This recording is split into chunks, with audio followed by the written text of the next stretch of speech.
ஊர்ல அவ்வளவு பறவைகள் பார்ப்பேன். மஞ்சச்சிட்டு, தூக்குடாங்குருவி, முக்குளிப்பேன், கரிச்சா அப்படின்னு அவ்வளவு பறவைகள் பார்ப்பேன். ஆனா இப்பெல்லாம் ஒரு பறவையை கூட பார்க்க முடியறது இல்ல. பறவைகள் சரணாலயத்துக்கு போனா கூட இந்த மாதிரி பறவை எல்லாம் இப்ப பார்க்க முடியறது இல்ல சார். ஆடி காத்துல அம்மியும் பறக்குன்னு சொல்லுவாங்க. ஆனா இப்போலாம் கொடிக்கம்பத்துல கட்டின கொடி கூட பறக்க மாட்டேங்குது சார். காத்தடிச்சா தானே, காத்து இல்ல, மழை தண்ணி பெய்யறது இல்ல, வெக்கையில வெந்து சாகுறோம் சார் நம்ம.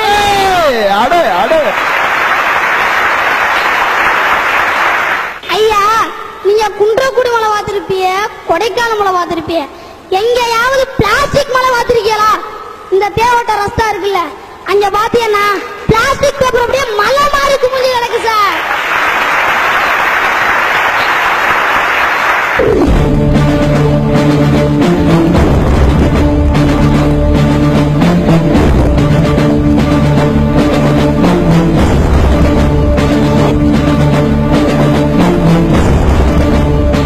ராமேஸ்வரத்துக்கு இறங்கிக்கும் நடுவில் உள்ள மண்ணை அள்ளக்கூடாதுன்னு சொல்றாங்க. ஆனா அந்த மண்ணை அள்ளுனா நம்ம தமிழ்நாடு ஓன்னு வளருமா. ஆனா அந்த மண்ணை அள்ளக்கூடாதுன்றாங்க, ஆத்து மண்ணை அள்ளலான்றாங்க. ஆனா என்ன செய்யக்கூடாது? அந்த மண்ணை அள்ளலாம், ஆனா நம்ம ஆத்து மண்ணை தாய அள்ளக்கூடாது. ஆனா நம்ம மக்கள் எதை செய்யணுமா அதை செய்ய மாட்டாங்களா, எதை செய்யக்கூடாதா அதை தாயா செய்யறாங்க. ராமநாதபுரத்துல எல்லாம் மழையே இல்லன்னு புலம்பிட்டு இருக்காங்க. இந்த இருக்க மேலூர்ல மழையை காணாமல புலம்பிட்டு இருக்காங்க. இதுக்கெல்லாம் காரணம் என்ன?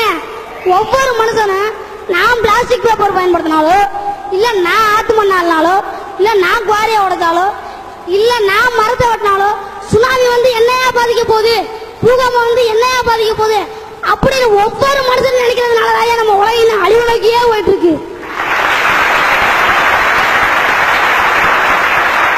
ஐயா, சந்திர மண்டலத்துல தண்ணி இருக்குன்னு நாசா கண்டுபிடிச்சிருக்காங்க. இதனால நமக்கு என்ன பிரயோஜனம்? இந்த இருக்க சடையங்காட்டிலே தண்ணி இல்ல. இப்ப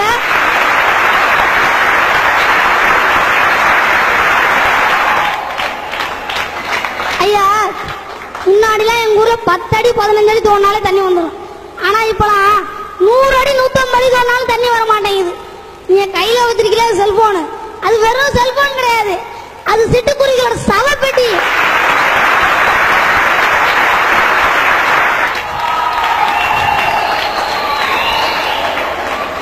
என் தாத்தா சுதந்திரத்துக்காக போராடினாங்க, என் அப்பா சோத்துக்காக போராடினாங்க. நான் இனிமே படிச்சு முடிச்சுட்டு வேலைக்காக போராடுவேன். என் மகன் நாளைக்கு உசுருக்காகவே போராடுவேன்.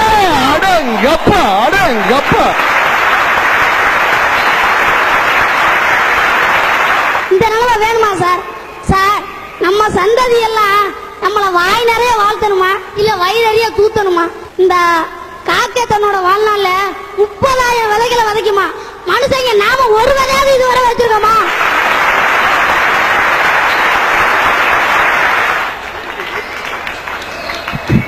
ஐயா, நம்ம பூமி நல்லா இருக்கணும்னா இல்ல நாம நல்லா இருக்கணும்னா நம்ம எல்லாரும் கண்டிப்பா இயற்கையை காதலிச்சே ஆகணும் சொல்லி விடைபெறுகிறேன். நன்றி, வணக்கம். என்ன உன் பேரு? மணிகண்டன்.